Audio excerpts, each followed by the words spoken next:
Olá, seja bem-vinda, seja bem-vindo a mais uma revisão da lição dos jovens. Hoje é quinta-feira, 4 de setembro de 2025 e a gente vai explorar um tema bem central da lição desta semana.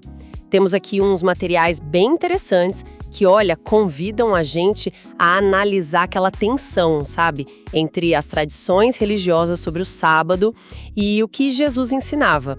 Vamos focar naqueles eventos lá de Mateus capítulo 12 e a questão principal que esses textos levantam é como Jesus tentou, redefinir a ideia do sábado, tirar um pouco daquele monte de regra e levar para algo mais profundo, né? Exatamente. O ponto central que as fontes destacam é essa mudança de foco que Jesus propõe. Sair de um dia focado em não fazer certas coisas para um dia de ativamente fazer o bem. E principalmente celebrar e fortalecer o relacionamento com Deus. Acho que esse é o ponto. Legal. E para a gente entender o contexto, né, isso acontece séculos depois do cativeiro babilônico. Na época de Jesus, os líderes religiosos, tipo os fariseus, tinham criado um sistema super detalhado de regras para o sábado. A intenção talvez fosse boa, proteger o dia. Mas na prática, virou um legalismo que batia direto com Jesus direto. E Mateus 12 mostra bem isso. Ok, vamos desembrulhar isso então. O primeiro caso que Mateus conta é o dos discípulos. Num sábado, eles estavam passando por um campo, com fome, e começaram a colher espigas para comer. Uma coisa simples, né? Necessidade básica. Só que a reação dos fariseus foi, imediata. Acusaram na hora. Para eles, aquilo era violar a lei do sábado. Colher, mesmo que pouquinho, e para comer ali, era considerado trabalho proibido. Está lá em Mateus 12, versículo 2. Mas como é que essa interpretação ficou tão rígida assim? Pois é, esse é um ponto-chave para entender o conflito. Essas regrinhas minuciosas, sabe? Elas foram surgindo com o tempo e iam muito além do que a Torá mandava de fato. Tinha uma preocupação, claro, em obedecer a Deus, evitar os erros do passado que levaram para o exílio, né? Aí criaram o que chamavam de cerca ao redor da lei. Tipo, regras extras para garantir que ninguém nem chegasse perto de quebrar o mandamento principal. No caso do sábado, isso virou uma lista, enorme de proibições, definindo o que era trabalho. Para esses fariseus, seguir isso à risca era ser santo, piedoso. Então, a ação dos discípulos, que pra gente parece tão inocente, mexeu num vespeiro ali. Eles não estavam só comendo, né? Na visão deles, estavam desmontando toda a estrutura que garantia a santidade do dia. Exatamente isso. Para eles, era uma questão de ordem, de manter o sábado diferente e sagrado. Qualquer desviozinho, por menor que fosse, parecia um risco para a aliança com Deus, uma falta de respeito. A fome dos discípulos, nesse cenário, ficava em segundo plano, né? A regra vinha primeiro. E aí vem a resposta de Jesus. E é aí que a coisa começa a mudar de figura, né? De forma bem clara. Ele não fica discutindo o detalhe da regra se colher era trabalho ou não segundo a tradição deles. Não, ele eleva o nível da conversa. Ele defende os discípulos usando a própria escritura, mas um princípio maior. Ele cita Oséias, capítulo 6, versículo 6. Pois quero misericórdia e não sacrifício. O que essa citação específica mostra da abordagem de Jesus? Olha, a escolha dessa passagem de Oséias é muito estratégica, revela muito. Jesus está colocando lado a lado duas formas de ver a religião, uma focada no ritual, no sacrifício, na regra, que era a ênfase dos fariseus ali, e outra focada no coração, na misericórdia, na compaixão, na justiça, que era o que Deus, segundo os profetas como Oséias, realmente queria. Ao citar isso, Jesus está dizendo, basicamente, a necessidade humana real, como a fome dos discípulos, e a prática da misericórdia. Isso vem antes de interpretação ritualística que ignora o espírito da lei. Essa é uma virada de chave total, né? Ir direto na intenção de Deus, que é um relacionamento baseado em amor, em misericórdia e, de certa forma, colocar em perspectiva aquelas camadas de regras humanas que foram se acumulando. Sem dúvida. E o fascinante aqui é como ele usa as próprias escrituras hebraicas que os fariseus diziam defender tanto para desafiar a interpretação deles. Ele não está jogando a lei fora, entende? Ele está mostrando que eles perderam o propósito maior dela. A lei e o sábado junto foi dada para o bem da pessoa, para promover vida, relacionamento com Deus, não para ser um fardo que oprime. A misericórdia não anula a lei, ela cumpre o sentido mais profundo dela. E como se isso já não fosse bastante, né? Corrigir o foco para a misericórdia, Jesus vai além. Ele faz uma afirmação que deve ter soado ainda mais forte, talvez até chocante para eles. Porque o Filho do Homem é Senhor do sábado. Mateus 12, versículo 8. O que essa declaração quer dizer? O peso disso. Essa afirmação é o ponto alto do argumento de Jesus nesse primeiro momento. Filho do Homem era um título que Jesus usava muito para si mesmo e tinha um toque messiânico, de autoridade divina. Quando ele se declara Senhor do sábado, ele está reivindicando uma autoridade única, suprema, sobre o próprio mandamento. Ele não é só alguém que interpreta bem a lei. Ele está se colocando como aquele que tem o direito de dizer qual é o propósito e o significado do sábado. Entende. Isso coloca ele acima das tradições, acima até das autoridades religiosas que se viam como as guardiãs da lei, então. Exatamente. A implicação é profunda. Se ele é o Senhor do sábado, isso sugere que ele participou da criação do sábado. Lembra lá de Gênesis, né? Deus descansou no 7º dia. Depois deu mandamento para Israel, lá em Êxodo.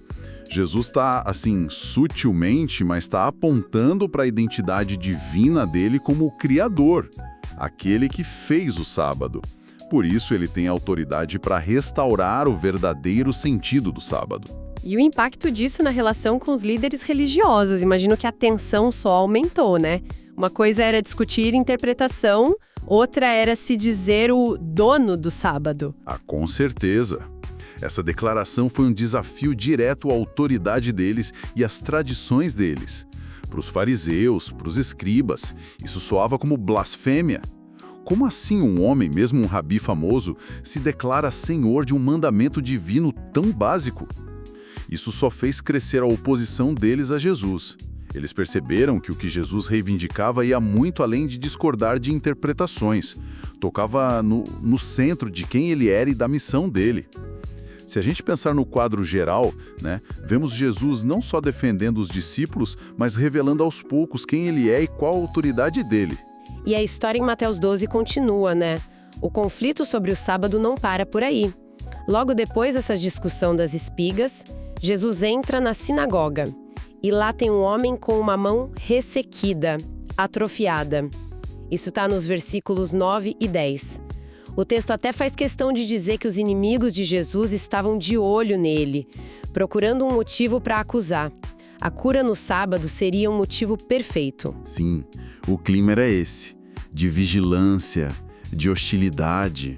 Eles não estavam ali para adorar ou aprender primariamente. Estavam ali para fiscalizar Jesus, esperando ele cometer o que eles chamavam de erro no sábado. A presença daquele homem com a mão doente vira então tipo um teste público ali na hora. E Jesus, sabendo disso, não foge da situação. Pelo contrário, né? Ele confronta. Ele chama o homem para o meio e, antes de curar, faz uma pergunta bem provocativa para quem estava observando. Usa uma analogia do dia a dia deles. A pergunta é: qual de vocês, se tiver uma ovelha e ela cair num buraco no sábado, não vai lá e tira ela? Mateus 12, 11. Por que essa comparação com a ovelha especificamente? A escolha da ovelha é muito eficaz. Primeiro, porque a ovelha era um bem valioso, né? Parte da vida deles ali. Existia um entendimento comum, talvez até meio que codificado nas tradições deles, que era permitido, sim, resgatar um animal em perigo no sábado, para evitar prejuízo e por compaixão pelo bicho, né? E segundo, a analogia cria um contraste direto e forte. Poxa, se eles agiam para salvar uma ovelha, um animal, de um perigo, de um sofrimento, por que duvidar na hora de aliviar o sofrimento de um ser humano? É um argumento que desarma, né? Baseado nos valores e práticas deles mesmos. E daí Jesus tira a conclusão. Sim, ele afirma: ora, quanto mais vale um homem do que uma ovelha. Portanto, é lícito fazer o bem nos sábados. Mateus 12, 12. E aí ele cura o homem, só manda ele estender a mão. E a cura acontece na hora. A ação de Jesus aqui parece ser a demonstração prática do princípio que ele acabou de falar, né? Exatamente. A cura não é só um milagre, é uma lição viva ali. A conclusão: é lícito fazer o bem nos sábados, é um princípio, um guia fundamental que Jesus estabelece. Ele não está dizendo que o sábado acabou ou que qualquer trabalho vale. Ele está deixando claro: atos de misericórdia, de compaixão, de restauração, atos que mostram como Deus é, não só são permitidos, mas são essenciais para guardar o sábado de verdade.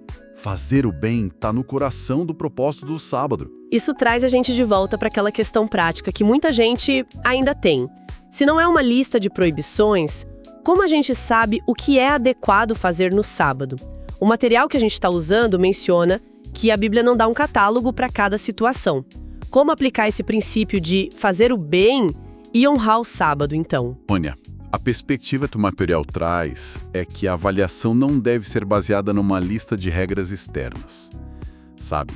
Mas numa reflexão interna sobre o nosso relacionamento com Deus.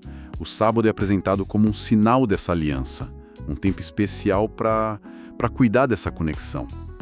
Então a pergunta-chave ao pensar numa atividade seria algo como: isso aqui fortalece meu relacionamento com Deus? Isso expressa o jeito dele de amar, a misericórdia dele? Isso me ajuda a descansar nele e a celebrar o que ele fez e faz? Entendi.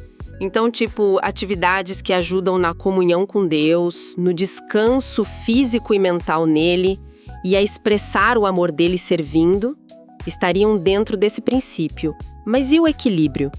Como não transformar o fazer o bem numa nova correria que acaba com o descanso? Essa é uma atenção importante mesmo. O sábado junta duas coisas: parar o trabalho do dia a dia e celebrar o relacionamento com Deus, o que inclui mostrar como Ele é. O descanso não é só ficar parado, é se voltar para Deus. E fazer o bem não é encher cada minuto com tarefa, mas estar aberto para mostrar compaixão, para aliviar alguém, como Jesus fez. O equilíbrio vem de manter o foco no relacionamento. O descanso renova a gente para amar e servir, e o serviço expressa o amor que a gente recebe nesse relacionamento. Uma coisa não anula a outra, sabe? Elas se completam quando Deus está no centro. No fim das contas, a mensagem de Jesus lá em Mateus 12, como as fontes sugerem, aponta para o desejo principal de Deus: um relacionamento genuíno com a gente. Um relacionamento que não se baseia em seguir regras perfeitamente, mas em confiar em Jesus como Messias, o Cordeiro de Deus. O sábado, nessa visão, vira um presente semanal. É um tempo para a gente conscientemente se desligar da correria, das preocupações e se reconectar com o nosso Criador, nosso Redentor. Aprofundar nossa confiança e aprender a viver o amor dele.